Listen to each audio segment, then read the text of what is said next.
Hello বন্ধুরা, আজকে আমি আমের একটা রেসিপি করব। তার জন্য এখানে আমি একটা ল্যাংড়া আম নিয়ে নিয়েছি। এই আমটা একটু গ্রেট করে নিতে হবে। আমটা যে গ্রেটার দিয়ে যে ছুলে নিয়েছি। ল্যাংড়া আমে কোনো চোঁচ থাকে না, একদম সুন্দর প্লেন। তবে আমি বেশি করবো না, এটা অল্প করে করব। চোঁচ থাকলে এটাকে একটু আবার ছাঁকনিতে ছেঁকে নিতে হতো। সুজা, চিনি, কালো জিরে, মৌরি আর একটু হাফ বাটির মতো এই যে দুধ, সবই আছে হাফ বাটির মতো। সুজিটা একটু কম আছে, তো সুজিটা আমি একটু ভিজিয়ে রেখেছি বন্ধুরা, কারণ বর্ষার সময় সুজি খারাপ হয়ে যায়। সুজিটা একটু আমি গুঁড়ো খোড়ায় নেড়ে রেখেছিলাম, জন্য এটাকে আমি একটু আগে থেকে ভিজিয়ে রেখেছি। আপনারা কাঁচা সুজি টাটকা দোকান থেকে কেনা সেইটা দিয়ে দেবেন, ভেজানোর দরকার হবে না। এর সাথে একসঙ্গে মাখবেন, আর যেটুকু জলের প্রয়োজন হবে সেটা দুধ দিয়ে মেখে নিতে হবে। এখন একে ময়দা দিয়ে দিচ্ছি, হাফ বাটির মতো ময়দা। 1 গ্রাম খুব মিষ্টি হয় বন্ধুরা, চিনিটা আমি সেই পরিমাণ মতোই দেবো, খুব বেশি দেবো না। একটু মেখে নিয়েছি, 1 ক্ষুদ্রর মতো লবণ। এবার এতে চিনি দিয়ে দিচ্ছি, এই 1 চামচ।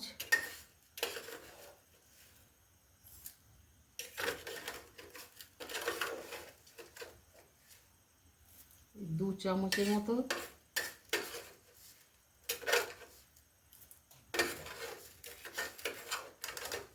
আড়াই চামচের মতো চিনি দিয়ে দিলাম, আর একটু দুধ দিয়ে দিচ্ছি।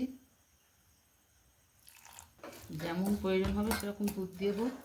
আর এখানে রয়েছে এই যে মৌরি আর কালো জিরে, এটা দিয়ে দেবো। এটা এবার একটু একটু রেস্টে রাখবো। সুজি আছে, সুজিটা যদিও আমার ভিজানো ছিল, তাও আরেকটু ফুলবে। ভাজা সুজি হালকা নেড়ে রেখেছিলাম, না তো পোকা হয়ে যায় বলে। তা একটু আমি এরকম করে ফেটিয়ে নেবো, হালকা করে, বেশি না।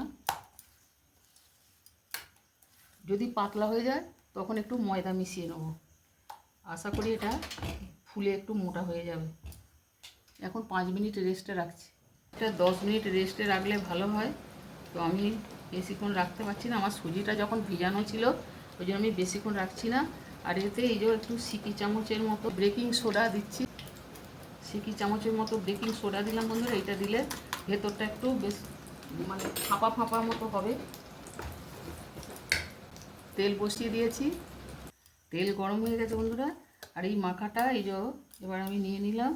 সুজিটা একটু ভিজানো ছিল, আপনারা তো শুকনো সুজিতে করবেন, তখন 10 মিনিট মতো ভিজে রাখবেন। আর ওই হাফ বাটি ময়দা, হাফ বাটি সুজি, হাফ বাটি দুধ, হাফ বাটি চিনি, সবই ওইভাবে মাপমতো করে নেবেন। আর তাতে মৌরি, কালো জিরে দিয়ে ভাজবেন, এটা খেতে দারুণ হবে। মৌরিটা দিলে পরে বেশ টেস্ট ভালো হয়।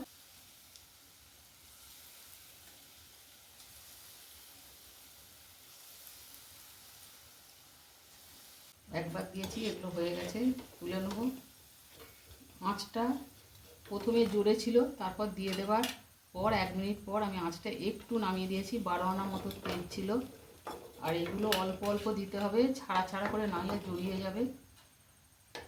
এই যে আমার একখানা এরকম জড়িয়ে গেছে, ওই জন্য একটু ছাড়া ছাড়া করে দিতে হবে। এই যেটুকু আছে এটুকু দিয়ে দেবো।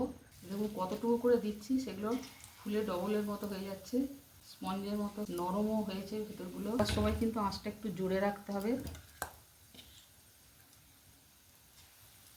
দেওয়ার সময় তেলটা মানে আঁচটা ফুল রেখে, এবার যার আঁচের জোরটা যেরকম বেশি সেরকম বুঝে একটু কমা বাড়া করে নিতে হবে। সবগুলো দিয়ে দিলাম, দ্বিতীয়টাও রেডি হয়ে গেছে, তুলে নেব।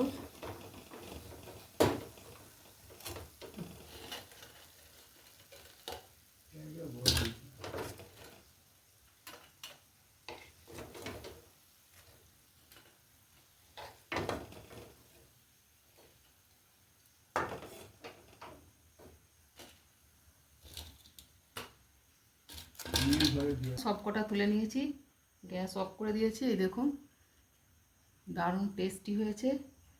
একটা দেখাচ্ছি, এই যে একটা দেখাচ্ছি বন্ধুরা।